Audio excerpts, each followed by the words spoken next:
Hello students, neat ವಿದ್ಯಾರ್ಥಿಗಳಿಗೆ ಸಂಬಂಧಪಟ್ಟಂತೆ ಒಂದು ಮಹತ್ವದ ಮಾಹಿತಿಯನ್ನು ಈ ವಿಡಿಯೋದಲ್ಲಿ ನಾವು ತಿಳ್ಕೊತಾ ಹೋಗೋಣ. ವಿಡಿಯೋವನ್ನು ಸ್ಟಾರ್ಟ್ ಮಾಡ್ತೀನಿ. ಅದಕ್ಕಿಂತ ಮೊದಲು ಲೈಕ್ ಮಾಡಿ ಮತ್ತು ತಪ್ಪದೆ ಸಬ್ಸ್ಕ್ರೈಬ್ ಮಾಡ್ಕೊಳ್ಳಿ. ಈಗ ನಾವು ಇನ್ಫಾರ್ಮೇಷನನ್ನು ತಿಳ್ಕೊತಾ ಹೋಗೋಣ. ಸೊ ನೋಡಿ, ಈಗ ನೀಟ್ ವಿದ್ಯಾರ್ಥಿಗಳ ರಿಸಲ್ಟ್ಗೆ ಸಂಬಂಧಪಟ್ಟಂತೆ ಇನ್ಫಾರ್ಮೇಷನನ್ನು ತಿಳ್ಕೊತಾ ಹೋಗೋಣ ಬನ್ನಿ. ಸೊ ಈಗಾಗಲೇ ಎಲ್ಲ ವಿದ್ಯಾರ್ಥಿಗಳು ಸಹ ಎಕ್ಸಾಮ್ ಕಂಪ್ಲೀಟ್ ಮಾಡಿಕೊಂಡು ರಿಸಲ್ಟ್ಗೋಸ್ಕರ ವೆಯ್ಟ್ ಮಾಡ್ತೀರಾ. ಜೊತೆಗೆ ನಿಮಗೆ ಕಟ್ ಆಫ್ ಏನಾಗುತ್ತೆ ಇದರ ಮೇಲೂ ಸಹ ನಿಮಗೆ ಚಿಂತೆ ಇರ್ತಕ್ಕಂಥದ್ದು. ಓಕೆನಾ? So means cut off decrease ಆಗುತ್ತಾ ಇನ್ಕ್ರೀಸ್ ಆಗುತ್ತಾ ಈ ವರ್ಷ ಅಂತ ಹೇಳಿ.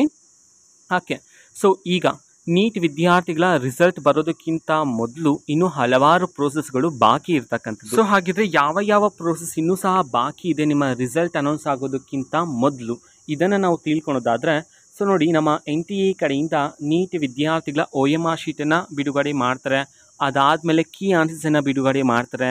ಸೊ OMR ಶೀಟ್ ಮತ್ತು ಕೀ ಆನ್ಸರ್ಸ್ಗಳಿಗೆ ಸಂಬಂಧಪಟ್ಟಂತೆ ಅಪೇಕ್ಷೆಗಳನ್ನು ಸಲ್ಲಿಸೋದಕ್ಕೆ ಅವಕಾಶವನ್ನು ನೀಡ್ತಾರೆ. ಸೊ ಅದಾದಮೇಲೆ ವಿದ್ಯಾರ್ಥಿಗಳಿಗೆ ರಿಸಲ್ಟನ್ನು ಅನೌನ್ಸ್ ಮಾಡ್ತಕ್ಕಂಥದ್ದು.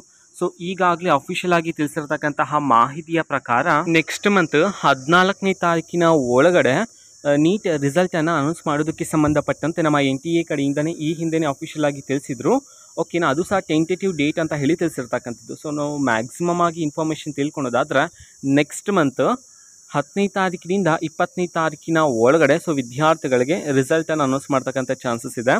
ಓಕೆನಾ? ಸೊ ಈ ಪ್ರೋಸೆಸ್ ಎಲ್ಲ ನಮ್ಮ NTA ಕಡೆಯಿಂದ ಅಫಿಷಿಯಲ್ ಆಗಿ ಅನೌನ್ಸ್ ಆದ ನಂತರ ಆದಷ್ಟು ಬೇಗ ನಾನು ನಿಮಗೆ ಇನ್ಫಾರ್ಮೇಷನನ್ನು ತಿಳಿಸ್ತೀನಿ. ಅದಕ್ಕೋಸ್ಕರ ನೀಟ್ ವಿದ್ಯಾರ್ಥಿಗಳು ಚಾನೆಲ್ಗೆ ಸಬ್ಸ್ಕ್ರೈಬ್ ಮಾಡ್ಕೊಳ್ಳಿ. ಸಬ್ಸ್ಕ್ರೈಬ್ ಮಾಡೋದ್ರ ಮುಖಾಂತರ ಎಲ್ಲ ಇನ್ಫಾರ್ಮೇಷನ್ ಸಹ ನೀವು ಬೇಗನೆ ತಿಳ್ಕೊಬೋದಾಗಿರುತ್ತೆ. ಇದು ಇವತ್ತಿನ ಒಂದು ವಿಡಿಯೋ.